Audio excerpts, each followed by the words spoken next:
ألا بذكر الله تطمئن القلوب. خدا نے آج تک اس قوم کی حالت نہیں بدلی. خدا نے آج تک اس قوم کی حالت نہیں بدلی. نہ ہو جس کو خیال آپ اپنی حالت کے بدلنے کا. محترم حضرات، بزرگ اور بھائیوں، گزشتہ جمعہ چند باتیں عرض کی تھی کہ اگر اللہ کے نزدیک کوئی مذہب اور کوئی دین ہے تو وہ صرف اور صرف اسلام ہے. اسلام وہ مذہب ہے جو پاک بھی ہے، صاف بھی ہے، اور جس کے ذریعے کھلی انسانیت کا سبق دیتا ہے. اور اس کے ساتھ ساتھ اگر کسی کے اندر تھوڑی سی عقل اور سمجھ ہے تو وہ سمجھ سکتا ہے کہ دین سچا کون سا ہے اور اللہ کون ہے. جیسا کہ میں نے گزشتہ جمعہ عرض کیا تھا کہ جب مشرکین کو وقت پڑتا تو پتھر سے خدا بنا لیتے، کبھی تانبے اور پیتل سے خدا بنا لیتے، کبھی سونے اور چاندی کا خدا بنا لیتے، اور جب وہ ساری چیزیں نہیں ملتی تو پھر مٹی سے بناتے، اور جب مٹی بھی میسر نہیں آئی، سفر میں تھے تو آٹے سے بنا لیا، اور جب آٹے سے بنایا اور آٹا ختم ہو گیا تو پھر اسی آٹے کو توڑ کر اسی کو گھول کر اس کو کھا بھی گئے. تو اس سے آپ اندازہ لگا سکتے ہیں کہ ان کی عقلیں معروف تھی. اگر کسی آدمی کی آنکھوں کے سامنے اندھیرا آ جائے، وہ اندھا ہو جائے، اس کی بینائی ختم ہو جائے، اور آپ اس کو کہیں کہ اب دن ہے یا رات ہے، تو وہ کہے گا کہ نہ دن ہے نہ رات ہے، اندھیرا ہے اس وقت. اس لیے کہ نہ اس کو دن نظر آئے گا نہ رات نظر آئے گی، صرف اندھیرا نظر آئے گا. مکہ کی زندگی تھی حضور اکرم صلی اللہ تعالی علیہ وسلم کا ابتدائی زمانہ. ابھی زیادہ دن نہیں ہوئے تھے، اور ہر طرف مشرکین مکہ ہر طرح سے کسی بھی طرح سے ہو، نعوذ باللہ حضور اکرم صلی اللہ علیہ وسلم کی شان میں گستاخیاں کرتے تھے. اس زمانے میں ایک خالد نام سے ایک مشرک تھا. وہ مشرک مالدار تھا، وہ کافر مالدار تھا مکے کا. تو اس نے ایک چھوٹا سا سونے کا بت بنایا تھا، اور اس سونے کے بت کے سامنے اپنا سر رگڑتا، ناک رگڑتا، اور روزانہ اس کی دھلائی کرتا، اس کو صاف کرتا پانی سے اور کپڑے سے دھونے کے بعد اس کی پوجا کیا کرتا اور اس سے مانگا کرتا. تو تاریخ میں لکھا ہے ایک دن ایسا ہوا کہ اس نے جب بت کو صاف کیا اور صاف کرنے کے بعد اس کی پوجا کرنے کے لیے وہ بیٹھا تو بت کے اندر سے آواز آئی اور بت بولنا شروع کر دیا. اور بت نے کہا کہ خالد تم بڑا اچھا کام کرتے ہو، اور فلاں ایسا ہے فلاں ایسا ہے، اور نعوذ باللہ اس نے حضور اکرم صلی اللہ علیہ وسلم کی شان میں گستاخی شروع کر دی، اور کہا کہ نعوذ باللہ حضور کا جو دین ہے، حضور کا جو مذہب ہے وہ بالکل ٹھیک نہیں ہے، لہذا تم جس پر ہو اس پر جمے رہو اور اسی کو کرتے رہو. بدھوں کی تاریخ میں کبھی کوئی بت نہیں بولا، اور آج ایک بت بول رہا ہے. بڑی عجیب بات تھی. خالد اپنے گھر سے نکلا اور دوڑ کر اپنے دوستوں سے کہا، رشتہ داروں سے کہا، مکے والوں سے کہا کہ مکے والوں چلو میرے گھر اور دیکھو کہ میرا خدا بول رہا ہے. مشرکین مکہ کہنے لگے کہ خالد تیرا دماغ خراب ہو گیا ہے، ہمارا خدا تو آج تک نہیں بولا، تو کیسے کہتا ہے کہ ہمارا خدا بول رہا ہے؟ اس نے کہا کہ میں سن کے آیا ہوں، تم چلو اور دیکھو. مشرکین مکہ بھی گئے، اس کے رشتہ دار بھی گئے، آگ کی طرح پھیل گئی یہ خبر جو ہے. اور جب جا کر دیکھا تو واقعی اس کا بت بول رہا تھا اور کہہ رہا تھا کہ نعوذ باللہ محمد جو دین لائے ہیں وہ کامیابی کی طرف نہیں ہے، بلکہ کامیابی تو اسی میں ہے کہ تم میری پرستش کرتے رہو اور ان کو پوجتے رہو. مکہ جمع ہو گیا.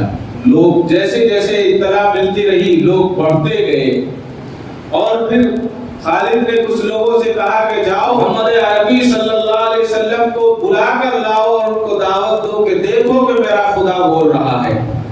اور وہ جو کہا کرتے تھے کہ تمہارے خدا تمہارے بت یہ کسی کام کے نہیں ہے، تو آج محمد عربی صلی اللہ علیہ وسلم کو نعوذ باللہ ہم بتا دیں گے کہ ہمارا خدا کتنا کام کا ہے. ہاں کہ اچھا. چند احباب گئے، حضور کو دعوت دی، حضور سے کہا کہ خالد کا خدا بول رہا ہے، آپ بھی چلیں اور اس کی دعوت کو سنیں۔ حضور اکرم صلی اللہ علیہ وسلم نے کوئی حجت نہیں کی، حضور نے یہ نہیں کہا کہ تمہارا خدا جھوٹ بولتا ہے یا تمہارا خدا بول نہیں رہا ہے، کہا کہ اچھا چلو میں بھی چلتا ہوں۔ اور حضور اکرم صلی اللہ علیہ وسلم تشریف لائے۔ جب حضور تشریف لائے اور حضور پہنچنے والے تھے، جب تک مکے کی ایک بڑی آبادی پہنچ چکی تھی وہاں اس کی باتوں کو سننے کے لیے، اور جب اس نے حضور کو آتے ہوئے دیکھا اور حضور اکرم صلی اللہ علیہ وسلم اس مجمع میں پہنچے، تو اس بت نے کہا اے مکے کے مشرکوں، اے مکے کے کافروں، محمد عربی صلی اللہ علیہ وسلم آ گئے ہیں، اب لہذا کلمہ پڑھ لو، اسی میں کامیابی ہے۔ اس لیے کہ اگر تم نے حضور کی محمد کی بات کو مانا نہ مانا تو کبھی کامیاب نہیں ہو۔ لہذا یہ موقع اچھا ہے، غنیمت ہے، اس موقع کو غنیمت جانو اور ایک وحدہ لا شریک کی عبادت کرو، ایک اللہ کو مانو۔ بس اتنا کہنا تھا، علی کو غصہ آیا اور اس نے بت کو اٹھایا اور اس کے ٹکڑے ٹکڑے کر دیے، کہا کہ تو میرا خدا اور میرے خلاف بولتا ہے، اور کہا کہ یہ تو نعوذ باللہ محمد نے ہمارے خدا پر جادو کر دیا۔ اگر کوئی اور ہوتا تو کیا کہتا؟ وہ یہ کہتا کہ اب میری بات مانو، تمہارے خدا نے اس کی تصدیق کی ہے۔ لیکن حضور اکرم صلی اللہ علیہ وسلم نے نہ ان کے خداؤں کو برا کہا، نہ ان کو گالیاں دی، نہ ان کو یہ کہا کہ تم نے مجھے گرمی میں پریشان کر کے بلایا، کچھ نہیں کہا، بلکہ خاموشی کے ساتھ واپس نکل گئے۔ اور آپ وہاں سے نکل کر مکہ سے باہر تشریف لے گئے۔ مکہ سے باہر آپ جب پہنچے تو دیکھا آپ نے کہ ایک گھوڑے پر ایک صاحب گھوڑے سے نیچے کھڑے ہوئے ہیں، ہرا امامہ باندھے ہوئے ہیں، اور ان کے ہاتھ میں ایک تلوار ہے اور تلوار سے خون ٹپک رہا ہے۔ حضور کو اس نے سلام کیا، حضور نے جواب دیا اور کہا کہ تم کون ہو، کیا بات ہے؟ تو اس نے کہا کہ یا رسول اللہ صلی اللہ علیہ وسلم، میں فلاں قبیلے جنات کے قبیلے سے ہوں اور میں فلاں بستی میں طور پہاڑ، اس نے بتایا غالباً کہ میں طور پر رہتا ہوں، میں کچھ دنوں کے لیے باہر گیا، تو جب واپس آیا تو میں نے دیکھا کہ ہمارے گھر میں بیوی بچے رو رہے ہیں۔ میں نے پوچھا کیوں روتے ہو؟ تو کہا کہ ہمارا پڑوسی مشرک جن خالد کے بت میں گھس گیا ہے اور نعوذ باللہ حضور کے خلاف بکواس کر رہا ہے۔ لہذا میں فوراً وہاں سے نکلا اور میں فوراً وہاں پہنچا، اور پہنچ کر جب میں نے دیکھا کہ آپ تشریف لائے، میں نے اس کو وہاں سے نکالا اور میں نے آپ کی دعوت کو عام کیا، اور میں نے کہا کہ اب حضور تشریف لا چکے ہیں کہ کلمہ پڑھ لو۔ اور پھر وہاں سے نکلنے کے بعد میں نے اس پڑوسی جن کا سر قلم کر دیا، اس کو میں نے جہنم رسید کر دیا، اس لیے کہ اس نے گستاخی رسول کی تھی۔ جو گستاخی رسول کرتا ہے وہ کوئی بھی ہو، وہ جو ہے معافی کے قابل نہیں ہے، اس کو معاف نہیں کیا جا سکتا۔ اگر کوئی گستاخ رسول ہے اس کو معافی کا کوئی حساب ہی نہیں ہے، نہ میں معاف کر سکتا، نہ آپ معاف کر سکتے، نہ شریعت اس کو معاف کر۔ اس کی تو معافی یہی ہے، اس کا تو یہی سزا ہے کہ اس کا سر جو ہے تن سے جدا کر دیا جائے۔ حضور اکرم صلی اللہ علیہ وسلم نے اس کو دعائیں دی اور اس کو وہاں سے روانہ کر دیا، رخصت فرمایا۔ اس سے ہمیں دو سبق ملتے ہیں۔ ایک سبب تو یہ ہے کہ یہ گستاخیاں اس زمانے سے ہوتی آ رہی ہیں، لیکن گستاخیوں کو عام نہ کیا جائے، جیسا کہ آج ہو رہا ہے۔ جس طرح سے ابھی اس 10 دنوں کے اندر کئی گستاخ رسول ہمارے یہاں پیدا ہوئے، گستاخ میں ان کے نام لینا بھی مناسب نہیں سمجھتا، اس لیے کہ وہ ان کے نام اس قابل نہیں ہے کہ ہم اپنی پاک ایمان والی اور کلمے والی زبان سے ہم ان کے نام لیں۔ اگر کلمے والی زبان سے ہم ان کے نام لیں گے تو ان کی حیثیت کیا ہے کہ ہم ان کا نام۔ اس سے پہلے ایک واقعہ مجھے یاد آ رہا ہے، جب امریکہ کی اور افغانستان کی جنگ ہو رہی تھی، تو مجھے اس واقعے سے اس سے کوئی تعلق نہیں، لیکن بتانے کا مقصد یہ ہے کہ وہاں امریکہ نے ایک صاحب پر ایک انعام رکھا کہ جو اس کو پکڑے گا یا اس کو بتائے گا اس کو اتنے لاکھ ڈالر دیے جائیں گے یا اتنے کروڑ ڈالر دیے جائیں گے۔ تو وہ جو حزب مخالف لوگ تھے انہوں نے اعلان کیا کہ جس نے اعلان کیا ہے اگر کوئی اس کو مارے گا یا اس کا سر لائے گا تو ہم اس کو $100 دیں گے. بڑا مذاق اڑا. مخالفین نے کہا کہ دیکھو بھوکے ہیں, ننگے ہیں, ان کے پاس کچھ نہیں ہے, اب تو $1 دے رہے ہیں اور وہ اعلان کرتے ہیں $100 کا. تو جب میڈیا میں بات آئی اور ان کا آدمی سامنے آیا تو اس نے کہا کہ ہمارے آدمی کی قیمت $1 ہے اور ان کے آدمی کی قیمت $100 ہے, اس لیے ہم نے $100 قیمت رکھی ہے, اس سے زیادہ اس کی حیثیت نہیں ہے, ہم کیسے اس کی قیمت زیادہ بڑھا سکتے ہیں. لہذا جو آج یہ ناپاک گستاخیاں ہو رہی ہیں, ابھی ایک لیڈیز ہے, نام نہیں لوں گا بلکہ میں یہ کہوں گا کہ ناپاک شرما جو ہے وہ, اس نے حضرت اماں عائشہ صدیقہ رضی اللہ تعالی عنہا کی شان میں گستاخی کی. امہات المومنین ساری امت کی ماں ہے. اور اس کے بعد ایک دوسرا, اور بس غصہ تو بہت آتا ہے اور جملے بھی ایسے نکلتے ہیں کہ کہا نہیں جا سکتا, لیکن منبر رسول ہے, اس کا لحاظ کرنا پڑتا ہے کہ مسجد میں بیٹھ کر میں کوئی اپنی زبان سے ایسا برا لفظ نہ نکلے جو مسجد کی بے حرمتی ہو جائے. دراصل یہ سب کے سب یہ شیاطین ہیں اور ان کا وہی انجام ہوتا ہے جو انجام اس سے پہلے ہوا اور ہوتا آ رہا ہے اور ہو رہا ہے. ابھی اس سے پہلے چند مہینے پہلے شیعہ نے کیا کیا, اسلام کو چھوڑ کر ان کے ساتھ لگ گیا, پیلے کپڑے پہن لیے کہ میں ایسا کروں گا, میں ایسا کروں گا. آج کیا حالت ہے لوگ دیکھ رہے ہیں. اپنوں نے ساتھ چھوڑا, گھر والوں نے ساتھ چھوڑا, اور جن ناپاک لوگوں کے اس میں گیا تھا جہاں پر دودھ پی رہا تھا انہوں نے ساتھ چھوڑا, اور نہ گھر کا رہا نہ گھاٹ کا. آج وہ فٹ پاتھ پر زندگی گزارنے پر مجبور ہے. اسی کو کہتے ہیں کہ دھوبی کا کتا, نہ گھر کا نہ گھاٹ کا. اللہ تعالیٰ جو ہے دنیا کے اندر دکھا دیتے ہیں کہ اللہ تعالیٰ کس طرح سے ذلیل کرتے ہیں جب انسان دین کو چھوڑتا ہے, اور جب انسان کلمے والی زندگی کو چھوڑتا ہے تو اللہ تعالیٰ اس طرح سے ذلیل کرتے ہیں. اور اگر کلمے والی زندگی کو اپناتا ہے تو اللہ تعالیٰ دنیا میں بھی کامیاب فرماتے اور آخرت میں بھی کامیاب فرماتے. آج ہم یہ سوچتے ہیں کہ اگر ہم غیر مسلموں کو خوش کرنے کے لیے 2 منٹ کے لیے اسلام سے باہر آ جائیں پھر داخل ہو جائیں گے تو یہ ہماری عقل مندی نہیں ہے. یہ ہم سے بڑا بے وقوف کوئی نہیں ہے کہ ہم اسلام سے باہر آ کر ان کو خوش کریں. خوشی تو اس میں ہے کہ آپ اندر رہتے ہوئے برملا اعلان کریں کہ ہم اسلام کے اندر ہیں, تو تبھی تو مزہ ہے اسلام کا اور ایمان کا. ورنہ کیا فائدہ اس ایمان کا, یہ ایمان ہی نہیں رہا. ہم سے بہتر تو پھر ابو جہل اور ابو لہب جانتے تھے. ان کو پتا تھا کہ اگر محمد عربی صلی اللہ علیہ وسلم کا کلمہ پڑھ لیں گے تو پھر ہمیں منمانی زندگی چھوڑ کر رب چاہی زندگی کو اپنانا پڑے گا. اس لیے کہ اگر رب چاہی زندگی ہمیں اپنانی ہے تو پھر ہمیں کلمہ پڑھنا ہوگا, اور اگر ایسے ہی کلمہ بھی پڑھ لو اور جو چاہے کرتے رہو ایسے تو کوئی نہیں کر سکتا. اللہ تعالیٰ ہماری حفاظت فرمائے, اللہ تعالیٰ حفاظت فرمائے.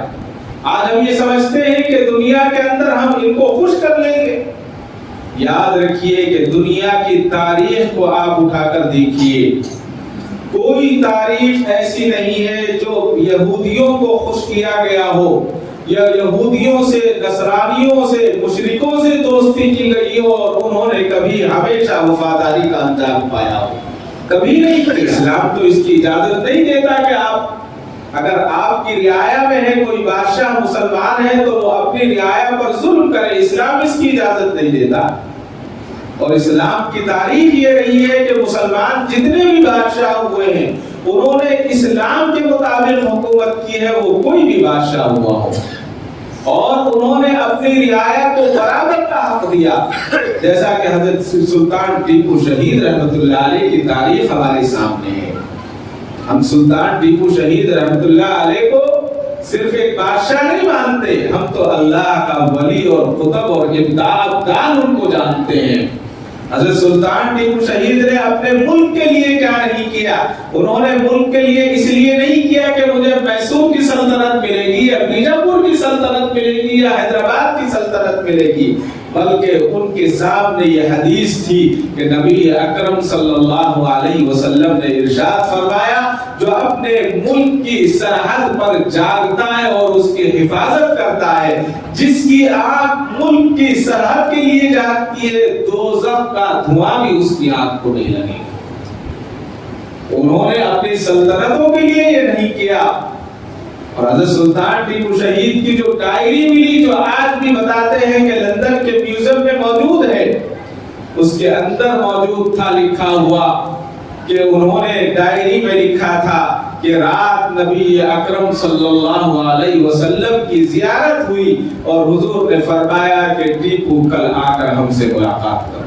یعنی شہادت کا اشارہ مل چکا تھا۔ ملک کے لیے کیا کیا قربانیاں دی اور کیسے کیسے قربانیاں دی اور کس طرح سے چلایا، یہ تو ایک بڑی تاریخ ہے، اور اس تاریخ کو چھپایا جا رہا ہے، اس کو دفن کیا جا رہا ہے۔ تو آج اس بات کی ضرورت ہے کہ ہم اپنی تاریخ کو یاد رکھیں اور اپنے بچوں کو اپنی تاریخ کو سنائیں اور پڑھائیں۔ جب ہندوستان تقسیم ہونے سے پہلے، جب بٹوارا نہیں ہوا تھا، تو لاہور کے اندر دو بڑے پرنٹنگ پریس تھے۔ ایک پریس جو ہے اسکول کے بکس پرنٹ کیا کرتی تھی، اور ایک پریس جو ہے قرآن کریم پرنٹ کیا کرتی تھی۔ جو قرآن کریم پرنٹ کرتی اور جو دوسری بکس پریس تھی، دونوں کی دونوں غیر مسلموں کی تھی اور دونوں کی دونوں پریسیں پنڈتوں کی تھی۔ تو قرآن کریم پرنٹ کرنے والی پریس کے جو مالک تھے ان کا نام پنڈت نول کشور تھا، لیکن ان کے اندر انسانیت تھی۔ قرآن کریم پرنٹ کیا کرتے تھے وہ اپنی تجارت کے لیے، کہ اس پہ پورے ہندوستان میں قرآن کریم جاتا اور تقسیم ہوتا اور مسلمان خرید لیتے، لیکن ان کا ایک معمول تھا۔ انہوں نے اس زمانے میں جو ہے پنجاب کے اندر بڑے بڑے حفاظ کرام کو تلاش کیا اور علماء کو تلاش کیا اور حفاظ کرام کو اپنے یہاں نوکری پر رکھا، اور نوکری پر رکھنے کے بعد ان کی نگرانی میں، ان کی زیر نگرانی قرآن کریم کی پرنٹنگ کروائی، اور قرآن کریم جب پرنٹ ہوتا تو اس کو دیکھا کرتے اور بڑے ادب کے ساتھ قرآن کریم کی حفاظت کیا کرتے، اس لیے کہ قرآن کریم کی حفاظت تو مسلمان ہی جانتا ہے کرنا۔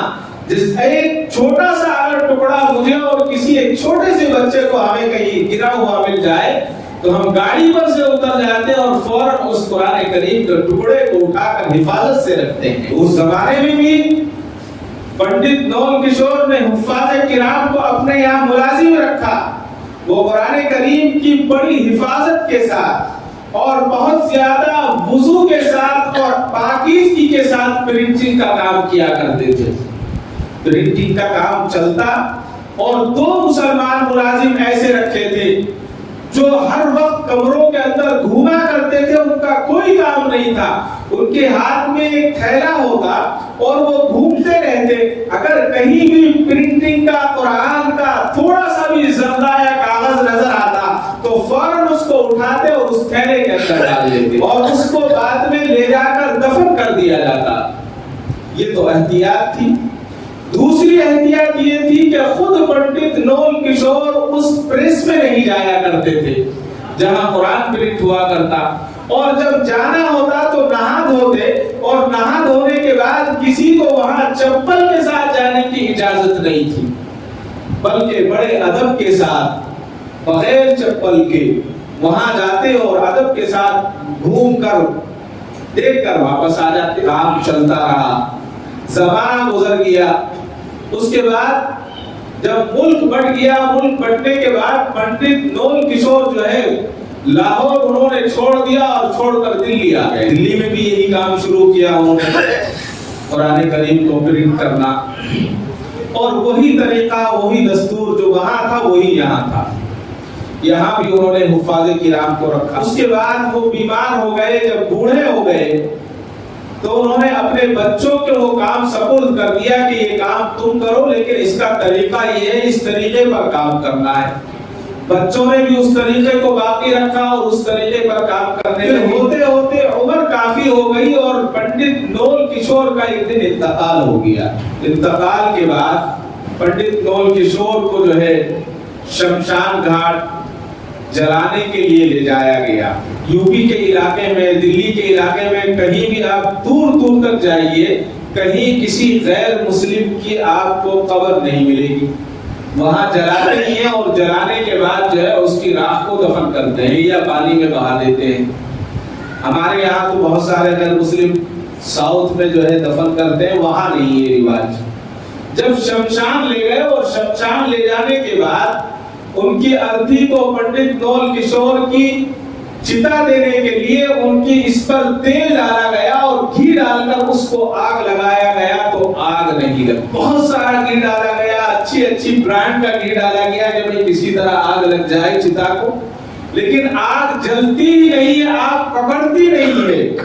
جب اس بات کا لوگوں کو پتا چلا تو دلی کے لوگ شمشان گھاٹ کی طرف دوڑنے لگے، وہاں کے مسلمانوں بھی گئے، غیر مسلم بھی گئے، عیسائی بھی گئے، اور لوگوں نے ایک دو نے نہیں ہزاروں نے وہ منظر دیکھا کہ پنڈت نول کشور کی چتا کو آگ لگاتے ہیں، آگ پکڑتی نہیں ہے، آگ لگتی نہیں ہے، جلتی نہیں ہے۔ اس وقت جو جامع مسجد کے امام تھے اور امام کو اطلاع دی گئی کہ آپ کے دوست تھے پنڈت نول کشور، آپ سے اچھے تعلقات تھے، ان کی چتا کو آگ نہیں لگتی، آپ بھی آ جائیں، آپ بھی آ کر کچھ بتائیں۔ تو امام صاحب گئے اور امام صاحب نے دیکھا اور وہ منظر دیکھنے کے بعد کہا، حضرت امام صاحب نے فرمایا جس نے دنیا کے اندر قرآن کا احترام کیا ہو اس کی چتا کو اللہ تعالیٰ کیسے جلا سکتے ہیں؟ لہذا میں آپ کو صحیح مشورہ یہ دیتا ہوں کہ ان کی چتا کو آگ نہیں پکڑے گی، آپ ایک نہیں 1000 ٹین اس پر گھی ڈال دیں، ان کی چتا نہیں جلتائے گی۔ لہذا میرا مشورہ یہ ہے کہ ان کو دفنا دیا جائے، اسی میں بہتر ہے۔ ہندوستان کی تاریخ میں پہلا واقعہ تھا کہ ایک پنڈت کو جلانے کے بجائے دفنایا گیا، اور ساری دلی والوں نے دیکھا کہ پنڈت نول کشور کو دفنایا گیا ہے، جلایا نہیں گیا۔ جلانے کی کوشش کی گئی لیکن جلایا اللہ تعالیٰ نے نہیں، صرف اس لیے نہیں جلایا کہ انہوں نے قرآن کریم کا ادب کیا تھا۔ اگر قرآن کریم کو اپنی زندگی میں لے آتے تو پھر تو اللہ تعالیٰ نے کہا یہ دنیا میں بھی نہیں جلیں گے اور پھر آخرت میں بھی نہیں جلیں۔ تو آج ہم اپنی پیچھے مڑ کر دیکھیں، اپنی تاریخ کو پڑھیں کہ ہماری تاریخ کیا ہے۔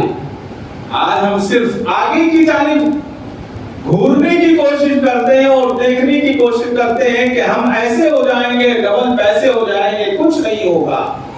پچھلے 4 جمعہ سے میں بار بار کہہ رہا ہوں کہ آج ہم بڑے اسکولوں کا خواب چھوڑ دیں، اپنی بہنوں کو، اپنی بچیوں کو، اپنی بیٹیوں کو مسلم اسکول میں ڈالیں، اپنے مسلم مینجمنٹ میں ڈالیں، اس لیے کہ تاکہ ہماری بچیاں تعلیم تو ہو جائے گی، تعلیم تو مل جائے گی، لیکن دوبارہ ایمان نہیں ملے گا، تاکہ ہماری بہنوں کا، ہماری بچیوں کا ایمان محفوظ رہے۔ اور اگر ایمان ہے تو سب کچھ ہے۔ آج انسان سب سے زیادہ پریشان کس لیے ہے؟ وہ اس لیے پریشان ہے کہ اگر ہماری بچیاں، ہمارے بھائی، ہمارے بچے تعلیم یافتہ ہو گئے تو ان کا رزق بڑھ جائے گا۔ رزق بڑھانے والے تو اللہ ہیں، رزق کا دینے والا تو اللہ ہے، یہ سب اسباب ہیں، اسباب کو ہمیں اختیار کرنا ہے۔ آپ ہندوستان کی تاریخ کو ابھی اٹھا کر دیکھ لیجئے، جتنے بڑے ملیں گے سب SLC فیل ملیں گے، آپ کو کوئی SLC پاس نہیں ملے گا۔ اکثر لوگ ایسے ہیں جو SLC فیل ہیں، لیکن اللہ تعالیٰ نے ان کو ان کی قسمت میں مال لکھا تھا، آج کروڑ پتی ہے، ارب پتی ہے۔ جس ملک کا وزیر 7 کلاس اور 8 کلاس فیل ہو، اس ملک کا کیا حال ہوگا؟ پھر آگے ہمیں کچھ اس کے بارے میں کہنے کی ضرورت ہی نہیں ہے۔ اگر کسی کو وزیر بننا ہے تو پڑھاؤ گا، پھر تو وہ وزیر بن جائے گا۔ یہ تو ہماری تاریخ ہے، اس وقت کی تاریخ۔ اسلامی تاریخ یہ نہیں کہتی، اسلامی تاریخ تو بڑی عجیب تاریخ ہے۔ بار بار ہم نے حضرت رابعہ بصریہ رحمت اللہ علیہا کا نام سنا ہے۔ رابعہ کس کو کہتے ہیں؟ 4 کو کہتے ہیں۔ حضرت رابعہ جو ہے جب اپنے والد کے یہاں پیدا ہوئی تو چوتھی بیٹی تھی۔ آج اگر کسی کے یہاں ایک بیٹی پیدا ہو جائے تو لوگ ماتم مناتے ہیں۔ حضرت رابعہ کے والد کے یہاں جب یہ حضرت رابعہ چوتھی بیٹی پیدا ہوئی، گھر میں کچھ نہیں ہے کھانے کے لیے، بڑے پریشان ہیں، کام نہیں ہے، کمزور ہیں، رات میں رونے لگے، بیٹی پیدا ہوئی ہے لیکن گھر میں کھانے کے لیے کچھ نہیں ہے، بہت غم زدہ تھے، اللہ سے دعا کی اور رات کو لیٹ گئے۔ جب سو گئے تو حضور اکرم صلی اللہ علیہ وسلم کی زیارت ہوئی اور حضور نے فرمایا کیوں غم کرتا ہے؟ یہ جو تیرے گھر بیٹی پیدا ہوئی ہے بڑی برگزیدہ بیٹی ہے، بہت بڑی ولی بنے گی اور بڑی بزرگ ہے، غم زدہ نہ ہو، کیوں غم کرتا ہے؟ حضرت رابعہ کے والد غم زدہ تھے، کہا کہ کچھ نہیں ہے رسول اللہ، گھر میں کچھ نہیں ہے، نہ بیوی کے کھانے کے لیے ہے نہ کسی کے کھانے کے لیے، اس لیے غمزدہ ہوں، بیٹی کی وجہ سے غمزدہ نہیں ہوں۔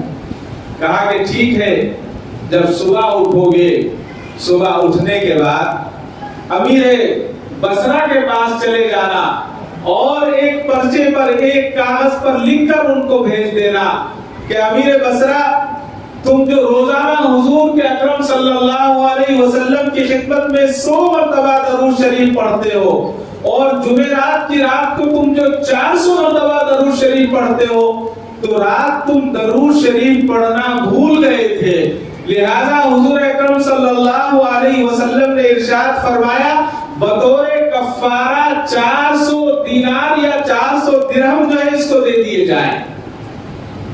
وہ پرچہ لے کر گئے، لے جانے کے بعد وہاں جو دربان کھڑا ہوا تھا امیر بصرہ کا، اس کو کہا کہ جاؤ امیر بصرہ کو یہ دے دو کہ میں کھڑا ہوں اور حضور کا ایک ایلچی آیا ہے، حضور کا ایک غلام اور خادم آیا ہے کچھ پرچہ لے کر۔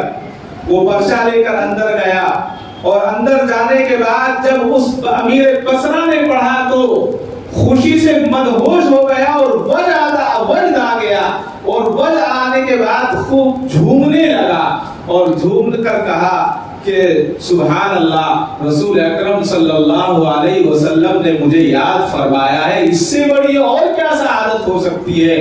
فوراً اپنے غلام سے کہا کہ 200 300 نہیں 10,000 دینار نکالے جائیں اور فقیروں میں تقسیم کر دیے جائیں، اس لیے کہ رسول اللہ کا سلام آیا ہے۔ 10,000 دینار تقسیم کرنے کا اعلان، اور اس کے بعد کہا کہ جاؤ اس شخص کو، اس بزرگ کو بلا کر لاؤ، ہم اس کو بھی تو دیکھیں جس کو 400 درہم فدیہ دینا ہے، 400 درہم اس کو دینا ہے۔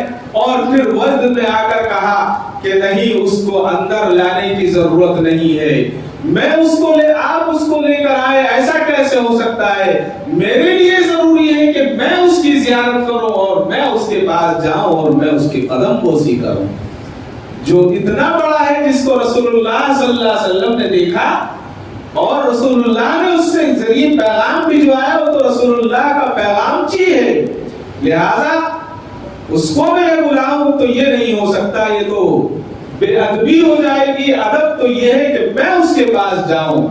اور فوراً پھر اٹھے اور اٹھ کر جو ہے اس کی خدمت میں پہنچے اور اپنی داڑھی کو صاف کیا اور آگے گئے اور امیر بصرہ کے پاس جا کر اس کے امیر بصرہ نے حضرت رابعہ کے والد کے ہاتھوں کو چوما اور ہاتھوں کو چومنے کے بعد اکرام کیا اور عزت کر کے اس کو لے کر آئے اور لا کر بادشاہ کی کرسی پر بٹھا دیا اور اپنی مسند پر بٹھا کر کہا اور عرض کیا کہ بتاؤ اور کیا ضرورت ہے، اور کہا کہ جب بھی آپ کو ضرورت ہو کسی چیز کی، جب بھی کسی چیز کی ضرورت ہو تو کہیں جانے کی ضرورت نہیں ہے، امیر بصرہ کا سارا محل اور سارا مال تمہاری خدمت کے لیے حاضر ہے۔ معلوم ہوا کہ رزق کا دینے والا اللہ ہے، جیسا جو مانگتا ہے اور جس کا جو رتبہ ہوتا ہے اللہ تبارک و تعالیٰ اس کے رتبے کے اعتبار سے اس کو انعام عطا فرماتے ہیں۔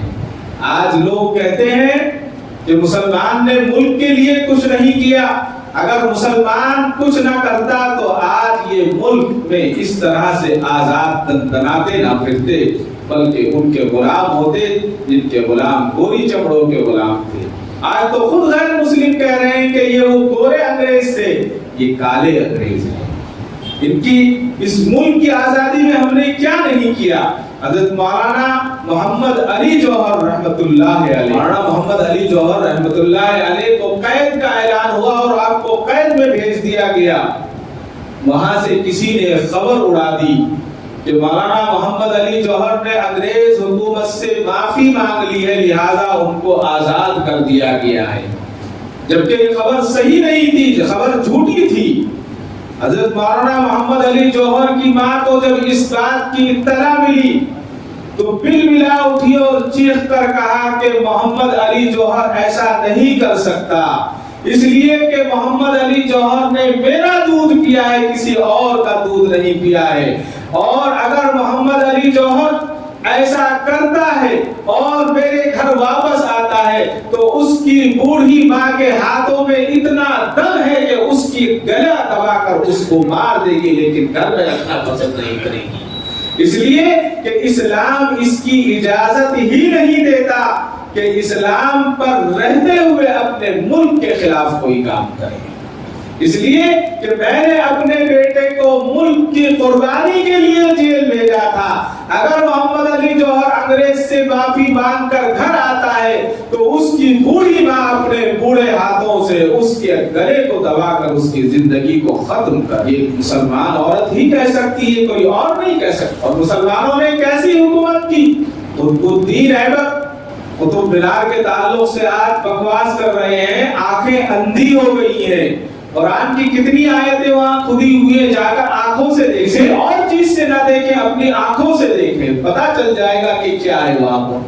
قطب الدین ایبک ایک مرتبہ شکار کے لیے گئے اور ان کو جنگل میں پتوں میں ایسا محسوس ہوا کہ یہاں کوئی جانور ہے، تو قطب الدین ایبک نے اپنا تیر چلا دیا، اور تیر چلانے کے بعد احساس ہوا کہ تیر جانور کے صحیح لگا ہے، تو قطب الدین ایبک پھر دوڑتے ہوئے جب قریب پہنچے تو قطب الدین ایبک کا سانس رک گیا، اور قطب الدین ایبک نے دیکھا کہ ایک نوجوان کے کمر میں تیر لگا ہے، اور نوجوان کا خون اتنا بہ گیا ہے کہ جب اس کو اٹھانے کی کوشش کی اور اس کو طبی سہولیات کی کوشش کی، جب تک نوجوان کی روح پرواز ہو گئی۔ بڑا افسوس ہوا، بادشاہ وقت ہے، ہندوستان کا بادشاہ ہے، کون کیا کہہ سکتا تھا، لیکن قطب الدین ایبک نے کہا کہ اس کا گھر والے کون ہیں، اس کے رشتہ دار کون ہیں۔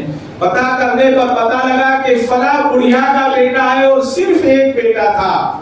اس کے پاس گئے اور جا کر کہا کہ اے اماں، قطب الدین ایبک تمہاری عدالت میں حاضر ہے، مجھ سے غلطی ہوئی، میں نے چہرہ نہیں دیکھا، مجھے اندازہ تھا کہ پتوں کے پیچھے کوئی جانور ہے، میں نے حملہ کر دیا، لیکن پتا چلا کہ آپ کا بیٹا تھا، اس کی روح پرواز کر گئی۔ ماں نے جب سنا چلا اٹھی اور بل ملا کر بے ہوش ہو گئی، بے ہوش ہونے کے بعد ہوش میں لایا گیا۔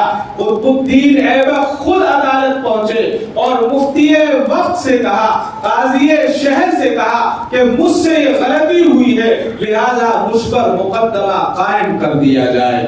اس کو عدالت کہتے ہیں، اس کو انصاف کہتے ہیں۔ مقدمہ قائم ہوا، قطب الدین ایبک کو عدالت کے کٹہرے میں بلایا گیا، حضرت قطب الدین ایبک کے ساتھ اس بڑھیا ماں کو بھی بلایا گیا۔ بڑھیا ماں کے سامنے قطب الدین ایبک کھڑا ہے، مجرم کی طرح کھڑا ہے، اور اس سے کہتا ہے کہ ماں مجھ سے غلطی ہوئی ہے، آپ اگر مجھے معاف کرنا چاہیں تو معاف کر دیں، جو آپ مجھے سزا دینا چاہیں آپ دے سکتی ہیں۔ ماں کی آنکھوں میں آنسو آ گئے، کہنے لگی کہ بیٹا تو چلا گیا ہے، بیٹا تو مل نہیں سکتا، لیکن اتنا ایماندار اور اتنا وفادار بادشاہ کس کو نصیب ہوگا؟ آج سے قطب الدین میرا بیٹا ہے، میں اس کی ماں ہوں اور میں اسے معاف کرتی ہوں۔ قطب الدین کو اس بڑھیا نے معاف کر دیا۔ جب معاف کر دیا، معاف کرنے کے بعد اب یہ الفاظ سننے کے قابل ہیں، گڑھے سے نکلنے والے ہوتے ہیں۔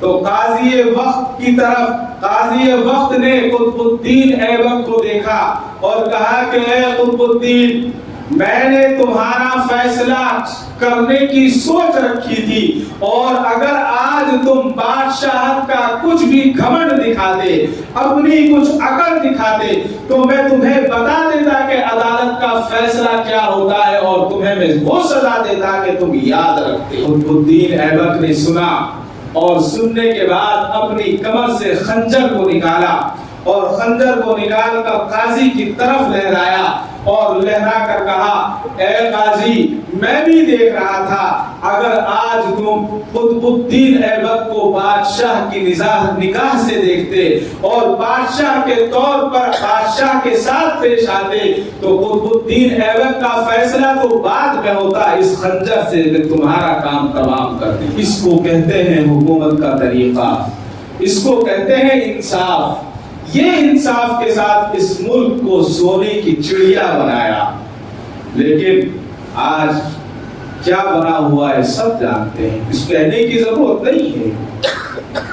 اور اس کو بنانے کے لیے، اس کو سمجھانے کے لیے بس اتنا سا کافی ہے کہ آج ہم یہ سمجھتے ہیں کہ ہم یہ غیروں کے ساتھ اس طرح کے تعلقات پیدا کر کے ہم ان کو خوش کر کے ہم ان کو یہ کہہ کر کہ ہم تمہارے ساتھ ہیں، وہ ہمارے ساتھ خوش رہیں گے، وہ ہمارے کاموں میں کام آئیں گے، کبھی نہیں ہو سکتا۔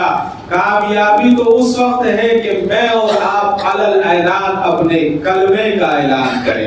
اگر ہم اپنے کلمے کا اعلان کریں گے تو پھر ہم اپنی مسجدوں کا بھی اعلان کریں گے اور مسجدوں کی حفاظت کریں گے۔ جو منہ میں آیا وہ بک رہے ہیں، جس مسجد کو دیکھ رہے ہیں اس مسجد کے تعلق سے کہہ رہے ہیں یہ دماغ کی خرابی نہیں ہے تو اور کیا ہے۔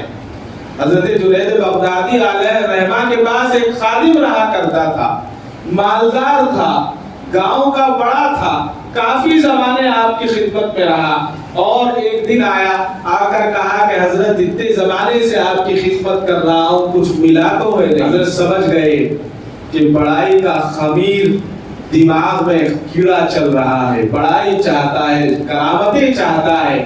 حضرت نے کہا کہ ٹھیک ہے مل جائے گا، اگر چاہتے ہو تو مل جائے گا، کیا چاہیے؟ کہا کہ حضرت کتنا زمانہ ہو گیا کچھ نہیں ملا، کچھ مل جائے۔ کہا کہ ایسا کرو کہ ایک ٹوکرا اخروٹ کے لے آؤ اور خانقاہ کے باہر بیٹھ جاؤ اور آواز لگاؤ کہ جو ایک جوتا مجھے مارے گا ایک اخروٹ دوں گا، اور جو 2 جوتے مارے گا 2 اخروٹ دوں گا، جو 3 جوتے مارے گا 3 اخروٹ دوں گا، جو 4 جوتے مارے گا 4 اخروٹ دوں گا، اور دیتے رہو۔ کہا کہ یہ کیا فرما رہے ہیں آپ؟ کہا کہ یہی بتا رہا ہوں کہ جاؤ ایک اخروٹ کا ٹوکرا لاؤ اور اعلان کرو دروازے پر بیٹھ کر، اور جو بھی جوتا مارے اس کو اخروٹ دے دے۔ اس نے کہا زور سے کہ لا الہ الا اللہ محمد رسول اللہ۔ اے شیخ جنید آپ کیا فرماتے ہیں؟ یہ تو نہیں کر سکتا میں، یہ کیسے کر سکتا ہوں؟ تو جنید بغدادی علیہ الرحمہ نے فرمایا یہ میرے اور آپ کے لیے کہا کہ 70 سال کا گنہگار جب لا الہ الا اللہ پڑھتا ہے تو گناہوں سے پاک ہو جاتا ہے، اور تو نے اتنی زندگی میرے پاس گزاری اور تو نے کلمہ پڑھا تو اس کا کافر طریقت بن گیا تو، اس لیے کہ کلمے کا کلمہ تو ہے تیرے پاس لیکن کلمہ تیرے دل کے اندر نہیں ہے، بس یہ خناس بھرا ہوا ہے کہ میں مسلمان ہوں اور میرے پاس اتنی بڑی نعمت ہے، اتنی بڑی چیز ہے، تو اعلان کرنے کے لیے تیار نہیں ہے، تو دوسروں کی خدمت کے لیے تیار نہیں ہے، لہذا تو نکل جا، تیری یہاں کوئی ضرورت نہیں ہے۔ یہ تھا نفس کو صحیح کرنا، یہ تھا نفس کی اصلاح کرنا۔ ہمارے بزرگوں نے ہمیں یہی اصلاح کا طریقہ سکھایا ہے، یہی بتایا ہے کہ آج ہم اپنے آپ کو دوسرے کے سامنے ہماری عزت بڑھ جائے تو ہم دین کو چھوڑنے کے لیے تیار ہیں، ہم اپنے اشعار کو چھوڑنے کے لیے تیار ہیں، ہم اپنے افعال کو چھوڑنے کے لیے تیار ہیں، لیکن دین کو اپنانے کے لیے اور دین کو سمجھنے کے لیے اپنے دین کا اعلان کرنے کے لیے تیار نہیں ہے۔ تو مجھ میں اور آپ میں اور اس میں وہ جو وہاں بیٹھا ہوا حضرت جنید بغدادی کے پاس تھا تو کیا فرق رہا؟ کوئی فرق نہیں ہے، ہم اور وہ ایک ہی جیسے ہوئے۔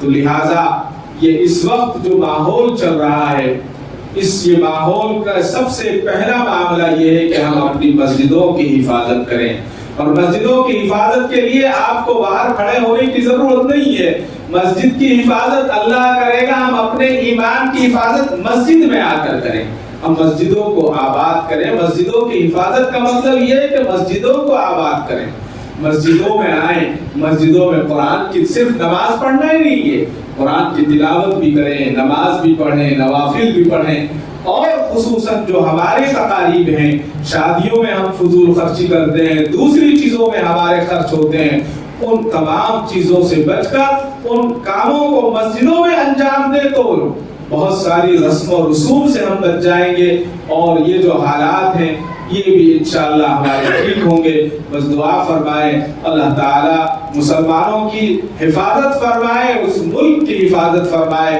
اور سارے عالم کے مسلمانوں کی حفاظت فرمائے, خصوصاً ہماری جو نسلیں ہیں ان نسلوں کی حفاظت فرمائے. آمین. وآخر دعوانا الحمدللہ رب العالمین. کعبے پہ پڑی جب پہلی نظر, کیا چیز ہے دنیا بھول گیا, کیا چیز ہے دنیا بھول گیا.